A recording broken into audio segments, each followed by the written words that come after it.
Hello, great people. Are you familiar with the name Seyi Tinubu, the son of the president? Well, that may be your next governor in Lagos State. Are you living in Lagos State? Do you do business in Lagos State?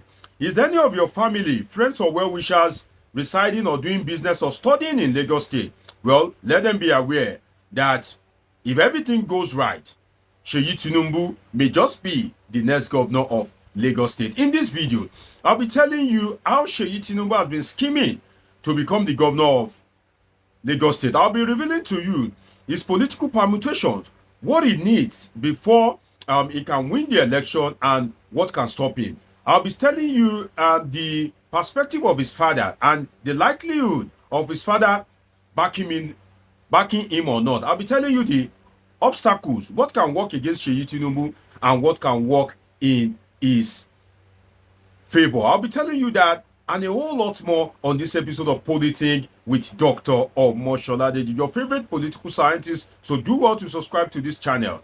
Now let's dive into this issue. You see, this news of Seyi Tinubu becoming a governor did not just emerge today. If you are familiar with the politics of Lagos State, or you've been kind of like conversant with happenings in the polity in Lagos, you would have heard the name Seyi Tinubu and you would have been able to permutate his name with governorship for a while. In fact, before I'm able to kind of like recognize who Seyi is, that okay, for instance, I've not met Seyi before, but if I see him now, I can kind of like know that, oh, this is Seyi Tinubu. Before I can get familiar with that face, I've already been hearing Seyi. So the ambition of becoming a governor, whether it is Seyi that wants to be a governor. By the way, Seyi is a young guy, close to his 40 or maybe in his early 40, but I think Seyi is not even up to 40 years. So Seyi has had that ambition to be governor of Lagos State for quite a while. In fact, when Sanwo-Olu, during his first term election, Seyi Tinubu has had the ambition to be the governor of Lagos State. Now, I didn't hear it from him, but I've always been hearing it, in one or two places that, oh, Seyi Tinubu, governor, Seyi Tinubu, governor. Now that Seyi Tinubu is in the news, let us look at the probability of him becoming a governor. Don't forget that before now, Seyi Tinubu has operated very quietly. It is when his father was scheming to become president that Seyi Tinubu become like a very public face. Before now, Seyi Tinubu is not much in the public eye. He operates very privately. He operates very, if I can use the word, codedly. Now, it is not a coincidence that Seyi Tinubu is, that his name is in the media now that he wants to be a governor, or people are saying he should go and contest. Because why not Fashola's child? Why not Jakonde's child? Why not Otedola's child? These are Lagosians as well. Why not their child? Why is it Seyi Tinubu? And if I may tell you, as a political scientist, I can tell you this for free, that Seyi Tinubu is very strategic, and if his father's blood is in him, he may eventually become that governor. And that's the truth. Now, the truth is that if you look at it, Bola Ahmed Tinubu contested for president at the right and strategic time, and he clinched it. Now, the way Seyi Tinubu is going about this thing, he may also clinch it, and that's the truth. Let me give you an instance. There is something in the media that a coalition of Nigerian youth leaders, that means that youth associations, their coalition, it means say, all the youth association within Nigeria, they can't get umbrella body. So that body came out with a statement in the press that Seyi Tinubu should become the president. The governor. Now, what is interesting about that statement? In that coalition, the executive of that coalition of Nigerian youth leaders, or their executive, Yorubas are not among the top 3. So I was looking for a Yoruba name that if I can see a Yoruba name, I can say, okay, this person is like ancestrally a Lagosian. Don't forget that it's not all Yorubas that are ancestrally Lagosian, but I can just give that a pass mark.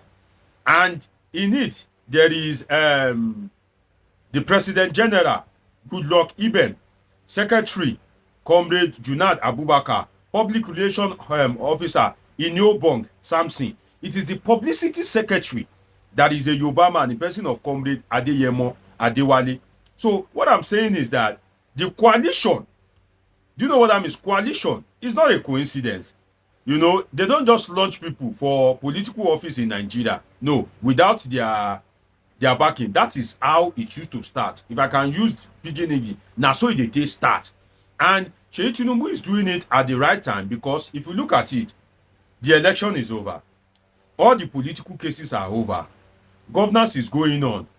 Electioneering will start in 2026. So this is the right time to wet the ground. And Seyi Tinubu has all it takes to submit this memo to his father. Although this memo is not what can really influence his father, because his father is a thoroughbred politician. So he knows all these gimmicks that, oh, this one endorse you, that one endorse you. He knows all the permutation, except he too wants to play along. Now, what Seyi Tinubu is doing is what we call setting machineries for actualization in motion.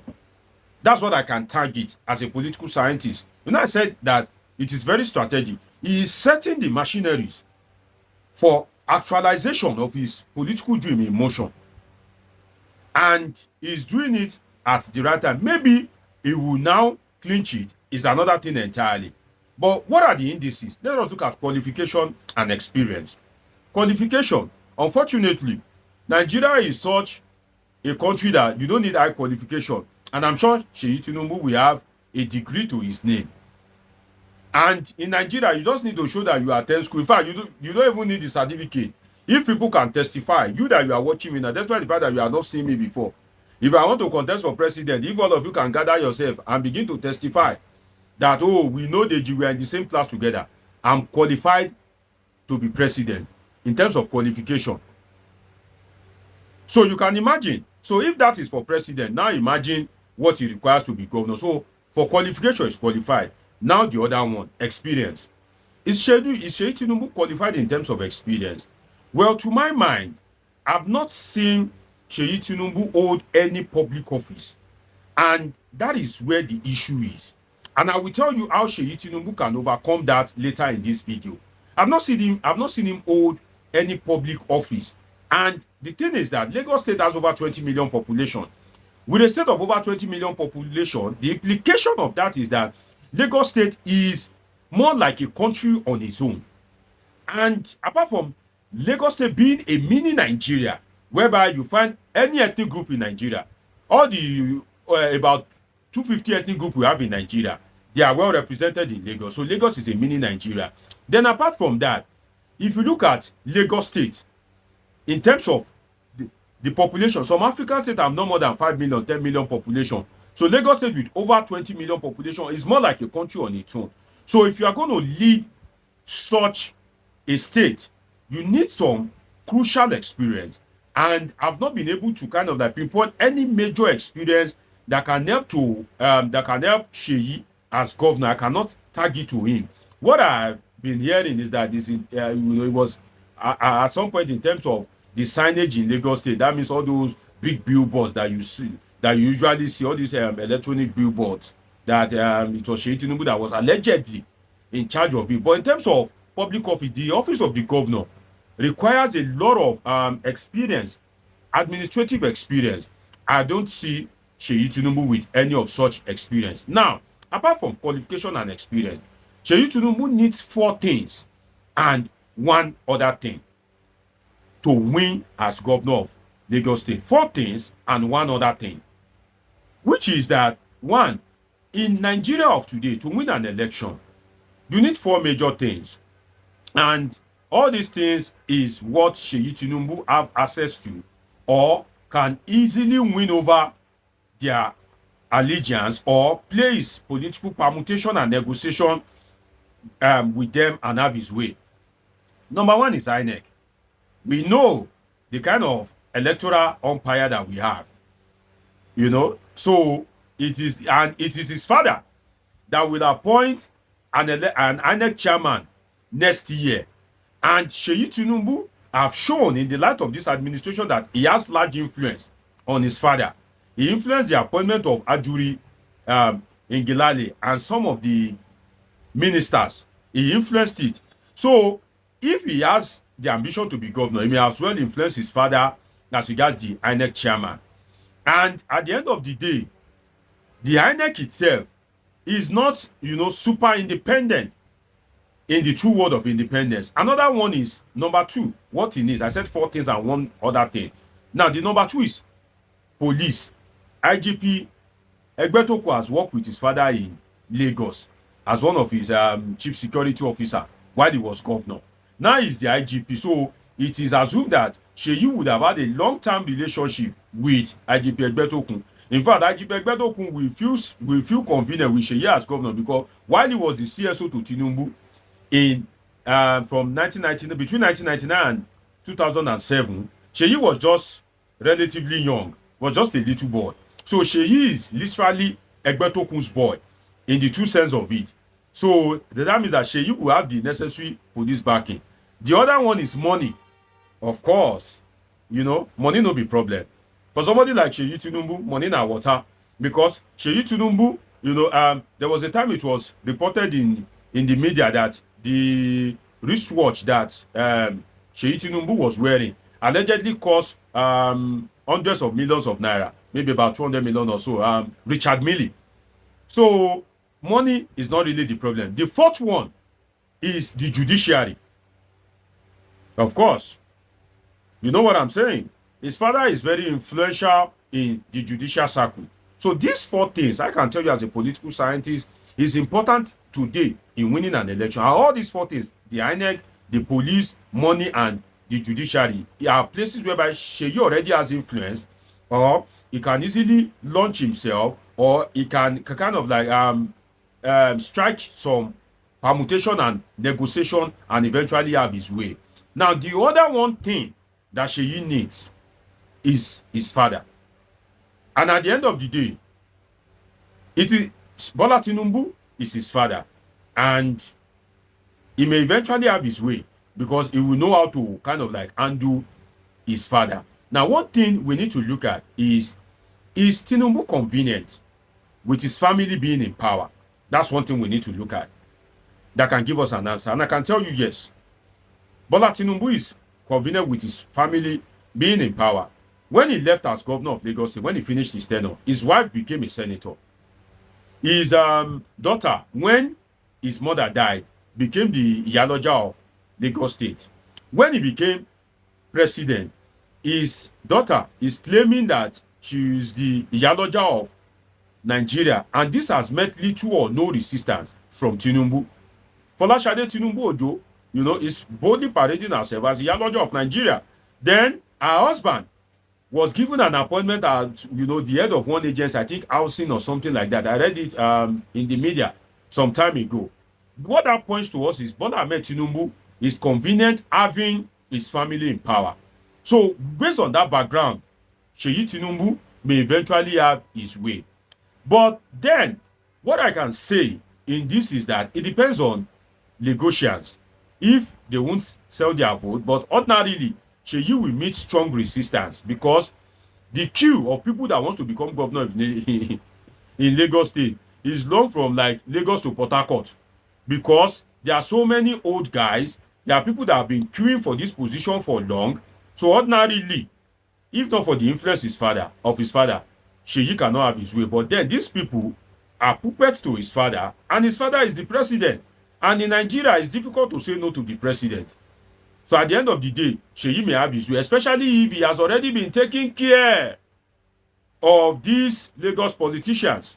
In other words, if Seyi has already been giving them the key strategic guys, facilitating appointment for their friends, for their children, for their family, giving people that deserves to be given monthly stipend. Stipend in this case may run into millions of naira. I'm just using the word stipend. Giving them monthly, checking up on the people that he needs to check up on. Hello, hi, and some key strategic people, the monarchs and everybody. At the end of the day, when these matter will eventually be tabled by his father. Sincerely, Seyi Tinubu may eventually have his way, and those one will just say, okay, we agree that Seyi Tinubu should become the governor. But then 2027, I think, is not a good time. I think 2021 is perfect. Seyi Tinubu needs some molding, His father needs to mold him more, and I believe that it won't be really too nice that father is president, son is governor. We can't have a kind of like Nigeria can't be Tinubu and Sons Limited. No, I think that 2031 will be perfect. By that time, Seyi would have gathered more experience, and his father can put him under. I think he should leave the Aso Rock so that he can remove that toga of daddy's boy. I think Seyi Tinubu should go to a state. I don't know where his mother is from, but he can go to his mother's state with the influence of his father and go and serve as a political office holder, maybe as a special advisor or maybe as a commissioner. And his performance there can begin to speak for him. And he can even use it during election that, oh, well, he has experience of public service. Because being a governor of Lagos State is not a small measure. Now, if you think that Seyi Tinubu is not right, what can stop him? I can't really rely on the political stakeholders in Lagos State because most of them were made by his father and they are his father's puppet. What can stop Seyi Tinubu is if you are not passive. If you are a Lagosian, if you are passive, Seyi Tinubu will eventually have his own. For instance, this press release of the coalition of youth leaders in Nigeria is testing the waters. I understand this thing perhaps than you as a political scientist. They are testing the waters. When it was reported, they'll go to all the social media platforms.